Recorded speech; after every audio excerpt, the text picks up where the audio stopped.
Գների ուսումնասիրությամբ զբաղվող խորհրդարանական հանձնաժողովը ավարտեց իր աշխատանքը եւ հրապարակել է իր եզրակացությունը, ինչն է առաջացնում ապրանքների գնաճ եւ ինչպես լուծել այդ խնդիրները։ Բացահայտվել է երկու հիմնական խնդիր՝ մատակարարման շղթայի ավելորդ օղակներ եւ ընկերությունների ձեռքում գտնվող շահագործման ծախսերը։ Եզրակացության համաձայն հիմնական առաջնահերկություններից են կարգավորել մրցակցությունը, խրախուսել տեղական արտադրությունը եւ պարզեցնել գնագոյացման շղթան։ Անտեղի շահագործման ծախսերը նվազեցնելու համար ընկերությունները պետք է վերահսկվեն։ Վերջնական փաստաթղթի քննարկումը ուղեկցվել է աղմուկով։ Ընդդիմությունը կարծում է, որ այս առաջարկությունները չեն աշխատի։ Հանձնաժողովի անդամները չեն աջակցել Գախարյան հանուն Վրաստանի կուսակցության եզրակացությանը։ Վրաստանը սպասում է ԱՄՆ-ի պետդեպարտամենտի պատվիրակության այցին եւ Միացյալ Նահանգների հետ հարաբերությունների վերագործարկմանը։ Հարցը քաղաքական գնահատականների թեմա է։ Այցը նախատեսված է մայիսին։ Արտաքին գործերի նախարարի խոսքով այս որոշումը ընդգծում է Թրամփի վարչակազմի դրական վերաբերմունքը Վրաստանի նկատմամբ։ Ըստ արկա տեղեկությունների, գերատեսչության ներկայացուցիչները կհանդիպեն Վրաստանի կառավարության ներկայացուցիչների հետ։ Ընդդիմադիր ակտիվիստների եւ Միխեիլ Սաակաշվիլիի հայտարարությունները ապագա պատրիարքի ընտրության վերաբերյալ քաղաքական քննարկման առանցքայինում են։ Սաակաշվիլին ընտրությունները անվանում է ռուսական հատուկ գործողություն։ Նրա հայտարարությունը սուր քննադատության է ենթարկվում իշխող թիմում։ Ազգային շարժումում պնդում են, որ Սաակաշվիլին այնքան կապ ունի լայն, որոնցից նա կարող է տեղեկություններ ունենալ Ռուսաստանի անվտանգության ուժերի կողմից սինոդի ընտրությունների միջամտելու փորձի մասին։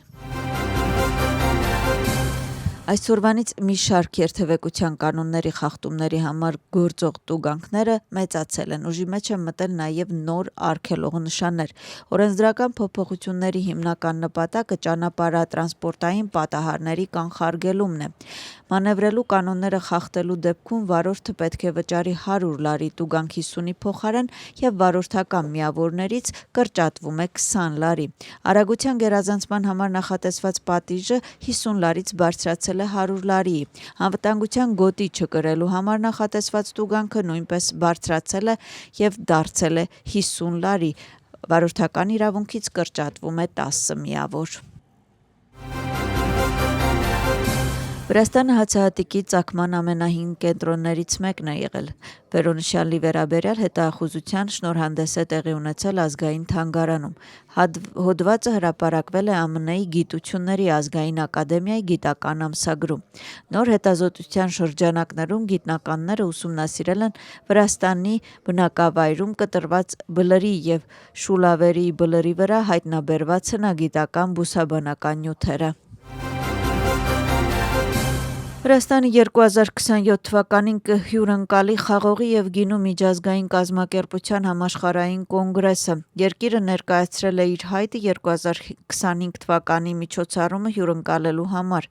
Հատկանշական է, որ Վրաստանը արդեն 2 անգամ հյուրընկալել է միջազգային միջոցառումներ։ Խաղողի եւ գինու միջազգային կազմակերպությունը միջազգային միջկառավարական կազմակերպություն է, որը միավորում է 51 երկիր, այդ թվում Վրաստանը։ Ադրբեջանի Միլի Միջլիսը խզել է հարաբերությունները Եվրախորհրդարանի հետ, հայտարարվել է նաև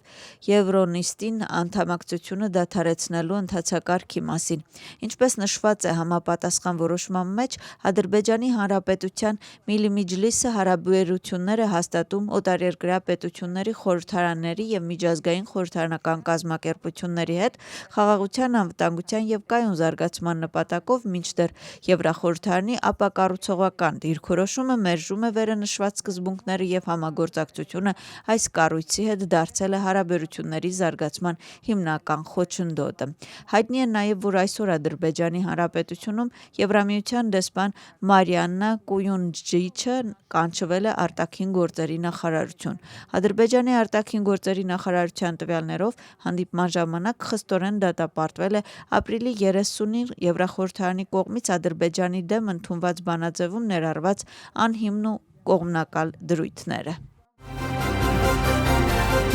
Մերձավոր Արևելքում իրավիճակը շարունակում է լարված մնալ, դեռևս հայտնի չէ, թե երբ կանցկացվի ԱՄՆ-ի և Իրանի միջև բանակցությունների հաջորդ փուլը։ Բախումներ են տեղի ունեցել նաև Իսրայելա-լիբանանյան սահմանին։ Լիբանանի առողջապահության նախարարության տվյալներով հարավային Լիբանանի 2 քաղաքների վրա Իսրայելի կողմից հասցված հարվածների հետևանքով զոհվել է 8 մարդ։ Ազգային անտառատնտեսության գործակալությունը Կախեթիի շրջանում իրականացնում է 600 հեկտար տարածքի վրա